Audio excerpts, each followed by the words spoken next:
Graça e paz, meus queridos irmãos da Missão Batista Verbal.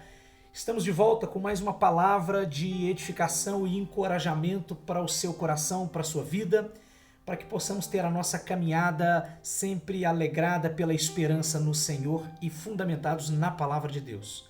E hoje nós vamos trazer uma temática que é o sofrimento.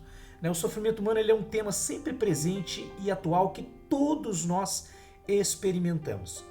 E existe, meus queridos, um texto na palavra de Deus, João capítulo 11, versículos 33 até 36, que vai narrar o episódio da morte e a ressurreição de Lázaro como um milagre operado por Jesus.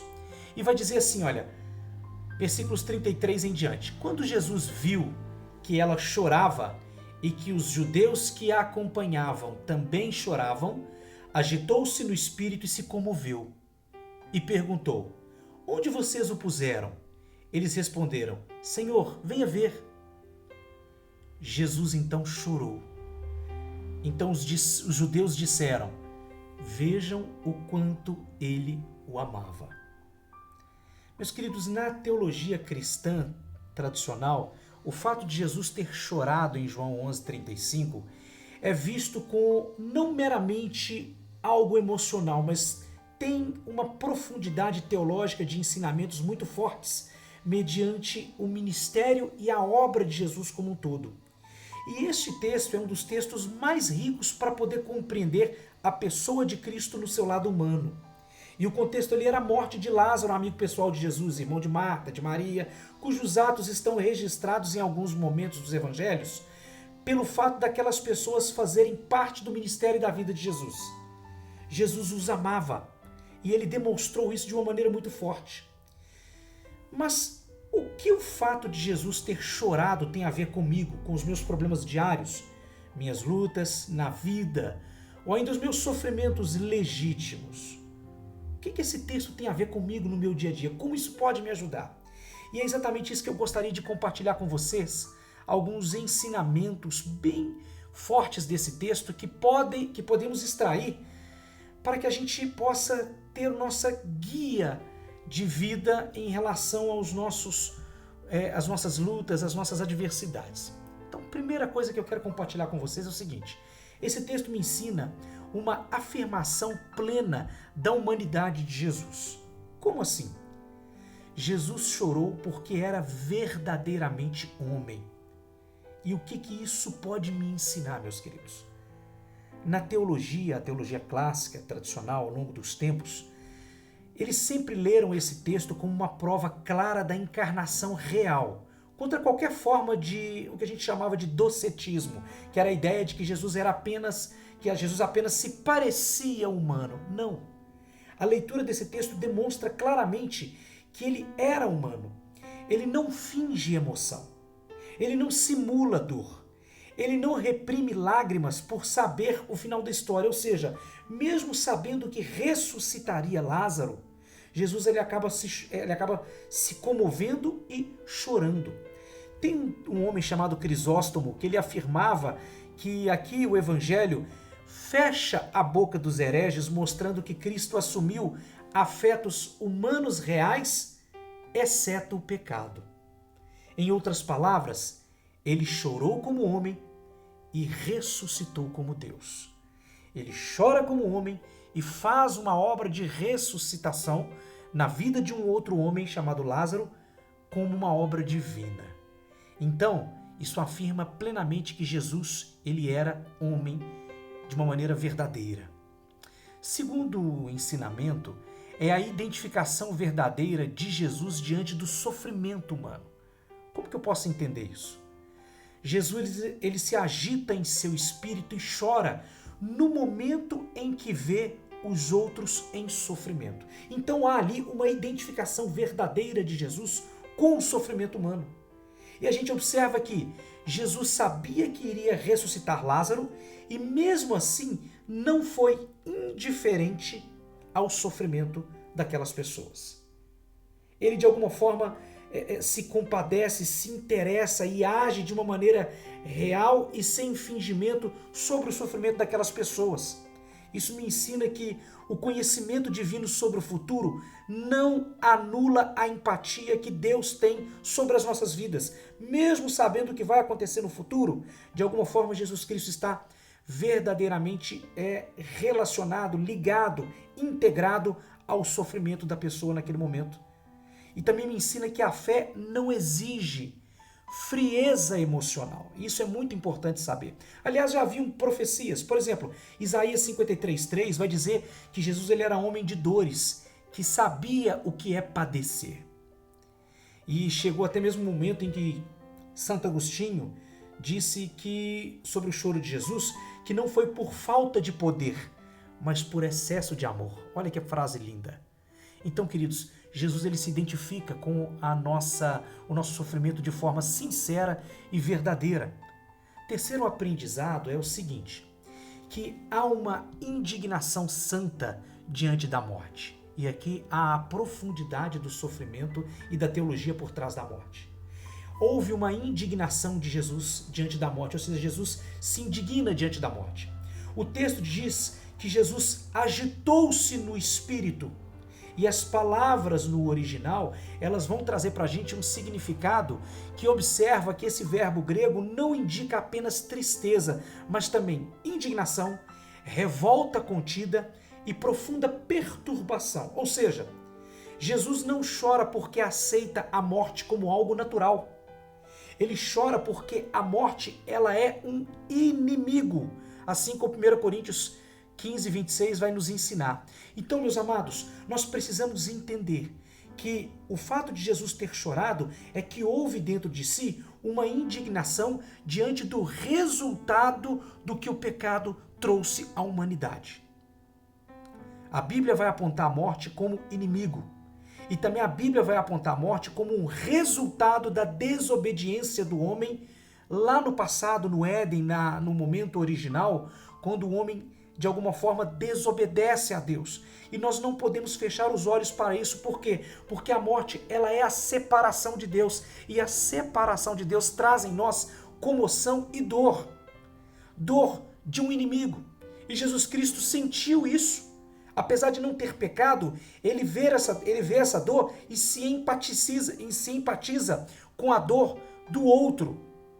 As lágrimas são, portanto, uma resposta ao estrago que o pecado faz na vida dos humanos. E é por isso que nós não temos que ficar, de alguma forma, indiferentes diante dessa realidade. A morte ela é um inimigo que foi causada pela desobediência chamada pecado, ou pelo pecado chamado desobediência. Quarta coisa que eu aprendo, que é muito importante, é que o amor pessoal e relacional de Cristo foi demonstrado ali. Jesus ele tem um amor pessoal e relacional, se relaciona de uma maneira próxima. Por quê? Os judeus interpretam corretamente ao dizer da forma como Jesus Cristo se comportou. Vejam o quanto ele o amava.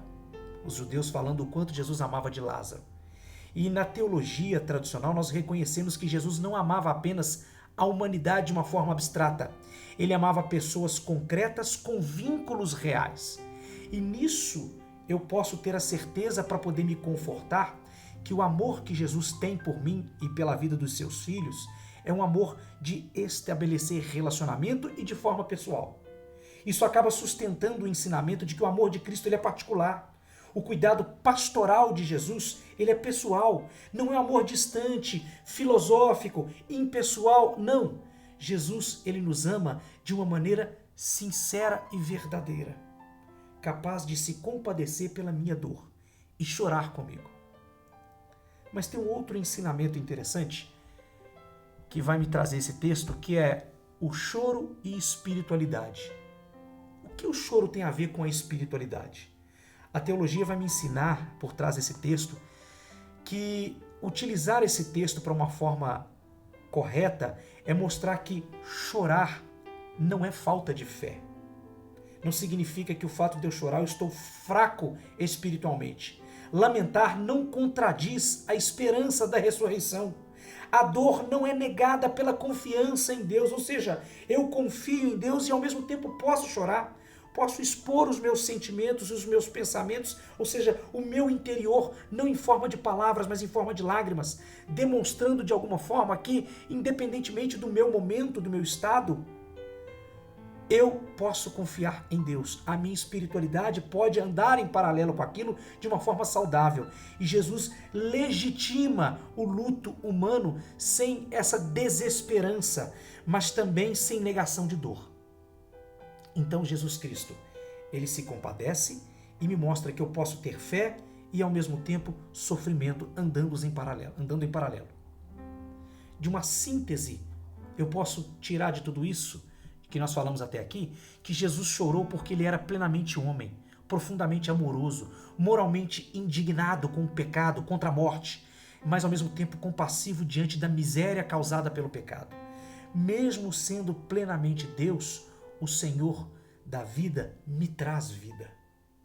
As lágrimas de João capítulo 11 não diminuem a glória de Cristo. Pelo contrário, eles revelam quem era esse Jesus por trás do sofrimento. Mas o que eu posso aprender com tudo isso que nós vimos até aqui?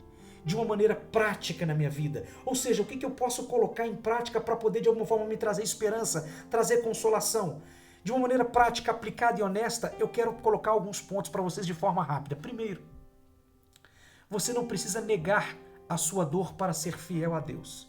Jesus chorou e logo a fé não existe uma espécie de uma anestesia emocional. De uma aplicação direta para mim, eu posso concluir que você pode orar chorando, você pode sentir tristeza sem uma culpa espiritual, você pode sofrer sem achar que falta fé na sua vida. E o exemplo de Jesus nos livra da espiritualidade artificial que manda engolir o choro. Jesus chorou e isso não pode ser colocado como fraqueza, mas era uma santidade encarnada. Segunda coisa muito interessante é que dor sentida não significa ausência de esperança. Olha que coisa linda. Jesus sabia que Lázaro ressuscitaria e mesmo assim chorou. Como que eu aplico isso na minha vida? Esperança futuro, saber o que vai acontecer no final, não elimina sofrimento presente. Saber que Deus tem controle não cancela a dor do agora. Então eu posso chorar sem o medo de achar que eu não estou tendo esperança. Nós paramos de nos cobrar e de nos sentir menos para poder confiar mais. Terceira terceiro ensinamento importante é que você pode se indignar com o mal sem se rebelar contra Deus. Olha que coisa interessante, meus queridos. Jesus não aceita a morte como algo normal. Como que eu aplico isso? É legítimo eu ficar triste, revoltado, abalado diante da injustiça, da perda, da doença. Porém, a indignação tem que acontecer sobre a causa correta. E essa causa correta não é Deus. Quantas pessoas, na verdade, no momento de dor e de tristeza, lançam suas acusações contra o seu Criador, que deveria ser a pessoa que naquele momento se compadeceria e de alguma forma deveria ocupar o centro da minha fé. Mas do contrário, eu começo a me rebelar contra esse Deus, lançando acusações contra ele como se ele fosse o causador da dor. A indignação ela tem que acontecer, só que sobre a causa correta. E a causa correta, ela é o pecado, ela é o erro. E o meu erro não é sentir isso. O erro é transformar isso em incredulidade. Quantas pessoas diante do sofrimento abandonam sua fé? Jesus nos ensina a odiar os efeitos do pecado, mas nunca desistir de Deus. Então, meu querido, creia. Deus ele continua, de alguma forma, querendo trazer a sua atenção para o centro da vontade dele. Então, você pode se indignar contra o mal, contra o problema que você está sentindo ou passando, mas sem se rebelar contra o seu Senhor. Quarta coisa, o seu sofrimento não é pequeno demais para Jesus. Jesus chora por um amigo, não por uma tragédia nacional. Veja isso. Deus ele não só se importa com grandes dores, ele se importa com vínculos, perdas pessoais, histórias individuais, enfim. Se Jesus chorou por Lázaro, ele não despreza dores menores. O que eu aprendo com isso? Você para de se calar achando que outros sofrem mais. Mas ao mesmo tempo, meus queridos, eu consigo compreender que Deus, ele tem poder e é capaz de olhar para o meu sofrimento pessoal, por menor que ele possa se parecer, diante de uma causa global. Quinta e última coisa, o luto não é o fim da história, mas ele é parte da história. Jesus chorou antes de ressuscitar Lázaro. Como que eu aplico isso para o meu dia a dia? O consolo verdadeiro, meus queridos, não pula o sofrimento. A vitória não apaga o processo. Deus trabalha através da dor. Ele não ignora a dor. Então você respeita os seus próprios processos e os processos dos outros, mas entenda, o luto não é o fim da história. Há algo mais forte para poder colocar a sua esperança. E aqui há uma realidade que separa aqueles que creem em Deus e aqueles que não creem em Deus. E a Bíblia é muito clara dizendo isso em muitos textos, desde Gênesis até Apocalipse, que há uma diferença entre aquele que crê em Deus e daquele que não crê no Senhor. E a morte, ela pode marcar exatamente a diferença e os destinos, o direcionamento de cada um, ou como colocamos a nossa esperança. Se você espera em Deus, em Cristo, o próprio Jesus chegou a dizer naquele texto que aquele que crê, ainda que morra, vai viver. Então a morte, ele não é o fim da história. Ele é parte da história. E se Cristo estiver no teu coração e na tua esperança, no centro da tua esperança, a morte, ela não é o final, não é o destino final para poder selar a sua eternidade. Ela pode ser exatamente um momento em que Deus vai trazer você para o centro da sua vontade e eliminar de vez toda dor, toda lágrima, todo sofrimento. Então, em uma frase prática para a gente encerrar, saber que Jesus chorou me permite ser humano sem culpa, sofrer sem perder a fé e cuidar dos outros com mais graça do que julgamento. Queridos, Deus abençoe a sua vida e creia, o Senhor quer fazer parte da sua história. Ele se importa com o seu sofrimento. Grande abraço, Deus abençoe a sua vida e tenha uma vida de esperança em nome de Jesus.